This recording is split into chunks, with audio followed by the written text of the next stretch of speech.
if there was going to be a new Masters of the Universe movie, well, I'm a little biased, and I kind of hope it would be something like this. See the link to the video here. But if there was a new Masters of the Universe movie, you can bet there would probably be a very robust retail line, somewhere between 3 and 6 feet, with end caps and exclusives and everything another, major movie gets these days. Well, for the Masters of the Universe 1987 movie, we didn't really have a very big toy line released. We've, as fans, have basically had to settle for cool, fan artwork and custom action figures of different characters from the movie. I mean, everything that was in the film certainly would have translated really well to a toy line, and there was obviously a Masters of the Universe toy line at retail. So outside of people making customs complete with packaging and foreign release copy on it, we never really had a proper 1987 Masters of the Universe toy line.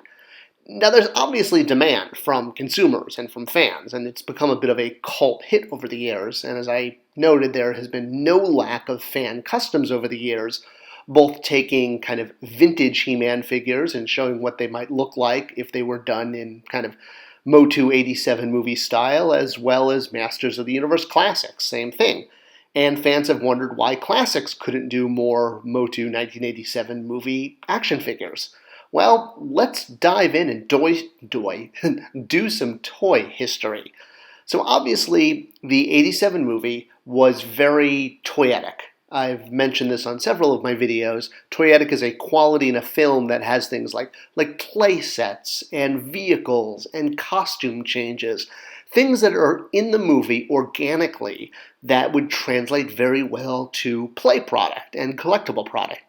A lot of times studios try to sort of shoehorn this stuff in after the fact, but not so with the 87 movie. And it even had its after the credits bump showing, Skeletor was going to return in the sequel. All right, well, back in 1987, let's look at what was going on with the Masters of the Universe brand. Well, it was on the decline.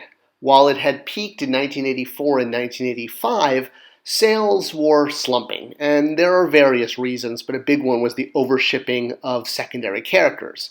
Mattel's solution was to introduce a new main character, and this was going to be Hero, and he was going to be launched in a rebranded Motu line called the Powers of Grayskull, which would have looked like this at retail if it happened. This is a modern Super 7 recreation, which is awesome. Some of the figures that were planned for the Powers of Grayskull line, like the light-up figures, more on them in a minute, and the Giants, were released in Europe. Hero never made it past the catalog images. And the other thing Mattel was counting on to reinvigorate the brand and keep it evergreen at retail was the Gary Goddard movie, starring Dolph Lundgren and Frank Lazar. So why didn't this spawn a huge toy line? Well, it did spawn a small toy line. There were a few figures that were included in the standard Masters of the Universe line, the red-carded line that all of the characters were in. And, well, these were new villains that were only in the movie, which, incidentally, the reason that new villains were created for the movie and we didn't get more characters besides Beastman and Eva Lynn is because the scriptwriters and the director wanted to kill them off. And Mattel had a very clear policy that they were not to kill off major characters. So Sorod here was basically created just so he could be killed off on screen. They didn't want to see Trapjaw or Whiplash killed off. Beastman and Eva Lynn got included, but of course they survived. So the few figures that we did get were of 3 of the new characters. Sorod, who had one of the cooler action features. He had one of those little flickers that shot sparks out of his mouth, which I'm sure would pass safety standards today. And then, of course, there was Blade, who was actually the stunt trainer for He-Man on the movie. And but he got put in the movie as well as the Swordmaster Blade and got released as an action figure, again on the standard Motu brand look. And then Gwildor, who was Orko's replacement in the movie because Orko would have been too expensive to do. So Gwildor took his role and was kind of the the short sidekick. So you'll notice all these figures were released on the standard trade dress. They didn't have a movie line look the way you might expect today. But all of the characters did get a call-out sticker on the blister, noting that this figure was specifically from the new movie and wasn't just, another random He-Man figure, which we were getting many of, see Snout, Spout, or Ninjor. So the other reason that we didn't get a full major toy line for the movie was Mattel really considered it just another, you could use your standard He-Man and Skeletor. They weren't any different. The way they were looking at it was you could just use your existing He-Man and existing Skeletor to play out the movie adventure. They didn't see the need to actually release a movie-specific Skeletor or He-Man because they just viewed kind of He-Man as He-Man. And for the most part, he doesn't change. Same as Skeletor. He pretty much has the same head all the time in all his iterations. But demand was there, and they changed their mind last minute and decided they were going to release figures based on the movie look of Skeletor and He-Man. And this is what the laser power figures were. Besides having an innovative light-up feature, big shocker, laser power, laser light, these were figures that were meant to represent the movie look. He-Man, while he originally had his original head, was going to get a re-release with a more Dolph Lundgren-y head. Not quite his likeness, but it was definitely a change from the standard He-Man head, which was originally shipped with the figure, and was what's called a running change. So here you have the original head with bright yellow hair, and then you have the more Dolph Lundgren movie head changed up. So this was really meant to be the movie version of He-Man, even though it was never called that on package. But it did come with a mini-comic that was very heavy with movie-looking art. So yeah, with the gray vest and the new head, this was more or less your movie version of He-Man and Skeletor. And along with the three previously mentioned characters, Gwildor, Blade, and Sorod, this would have been the start of a movie line, but unfortunately the film did not do well in the box office, and the line basically collapsed. The whole brand did. So fast forwarding to Masters of the Universe Classics, the same question comes about. Why didn't Classics then have more movie figures? The only ones we did was Gwildor, Blade, and Sorod. Well, big surprise, that's because Gwildor, Blade, and Sorod were from the original 87 toy line. We couldn't do characters like Karg because he didn't have a toy. We were restricted legally only to the figures that Mattel actually released. And no, we weren't looking for sort of shortcuts or loopholes where Karg appeared in a comic book and we could do comic book Karg. Mattel is very adamant about defending its trademarks and expects other people to respect them. So Mattel is not going to look for a loophole. But we did have other nods to the 87 movie in the line. As an example, one of the coolest things for me as a kid seeing the movie was the laser whip that Blade had. I just thought that was amazing. I'm not into S&M or anything. I just thought a laser whip, the concept was cool. So the reason that I included a red version of Beastman's whip in the first weapons pack was this was meant to be the laser whip. I didn't know we were eventually actually going to get to a Blade figure and include a newly sculpted laser whip. I didn't think the line was going to last past, 20 figures or so at the time.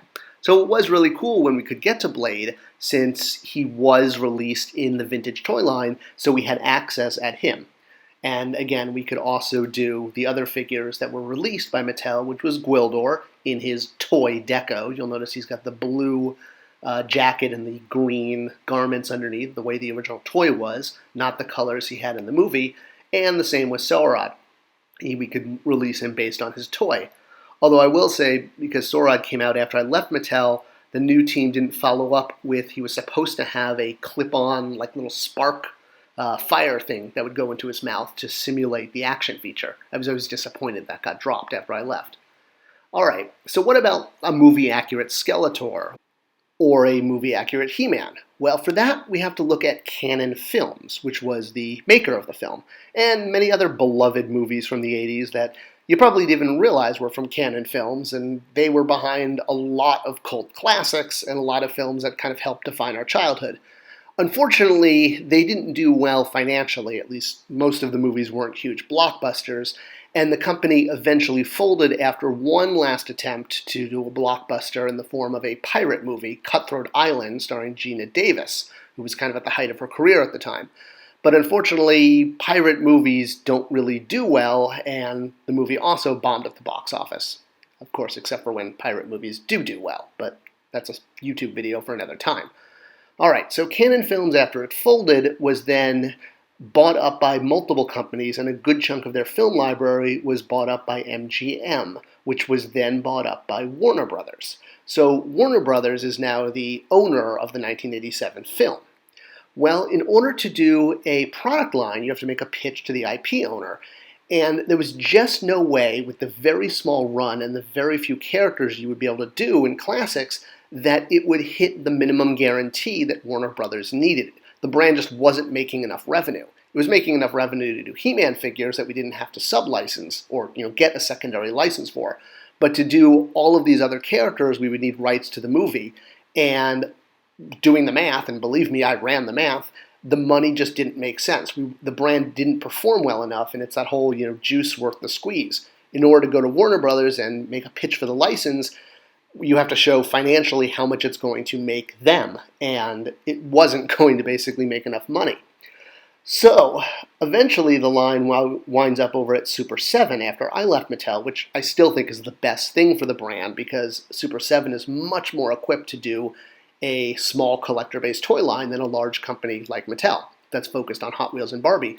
And they put out a whole bunch of new characters and classics that hadn't been done before, including Karg, which people ask me, well, how could they do Karg and Mattel couldn't?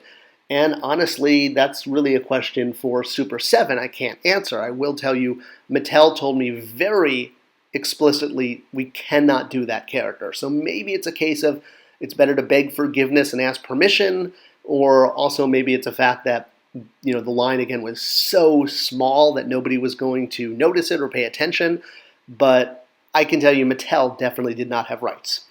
And I don't know if Super 7 went to Warner Brothers to do Karg. That would be a Super 7 question. Okay, so what about the figures they did do from the movie? This was obviously what people had been waiting for, and Super 7 appeared to deliver that. Well, sort of.